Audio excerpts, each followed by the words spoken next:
اعوذ باللہ من الشیطان الرجیم، بسم اللہ الرحمن الرحیم۔ ناظرین کرام، رواں سال فریضہ حج ادا ہوگا یا نہیں؟ سعودی عرب کی جانب سے بڑا اعلان کر دیا گیا۔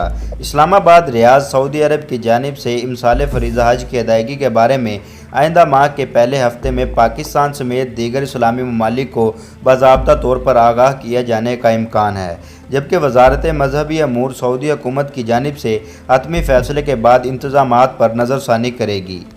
میڈیا رپورٹس کے مطابق سعودی حکومت نے گزشتہ ماہ کرونا وائرس کے باعث پاکستان سمیت تمام ممالک کو حج معاہدے کرنے سے عارضی طور پر روک دیا تھا۔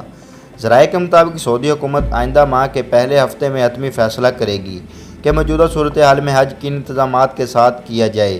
اس ضمن میں مختلف تجاویز زیر غور ہیں، جس کے تحت بیرون ممالک کے عازمین پر امسال پابندی عائد کی جا سکتی ہے اور صرف سعودی عرب کے مقامی شہری ہی حفاظتی تدابیر کی روشنی میں فریضہ حج ادا کریں، جبکہ پاکستان سمیت دیگر ممالک کے کوٹے کم کر کے محدود عازمین کو آنے کی اجازت بھی دی جا سکتی ہے۔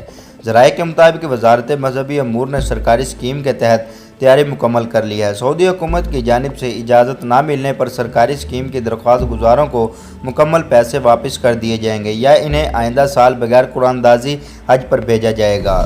اور آخر میں دعا ہے کہ اللہ تعالی ہر مسلمان کو حج کی سعادت نصیب فرمائے، آمین ثم آمین۔ دوستو، ویڈیو پسند آنے کی صورت میں اسے لائک کر کے فیس بک اور واٹس ایپ کے ذریعے دوسرے لوگوں کے ساتھ بھی شیئر کریں اور ہمارے چینل کو سبسکرائب کرتے ہوئے ساتھ موجود بیل کے آئیکن کو بھی دبا دیں تاکہ ہماری علمی، ادبی اور سائنسی ویڈیو آپ تک بر وقت پہنچ سکے۔ ہماری نئی ویڈیو آنے تک اپنا بہت سارا خیال رکھیے گا۔ اللہ حافظ۔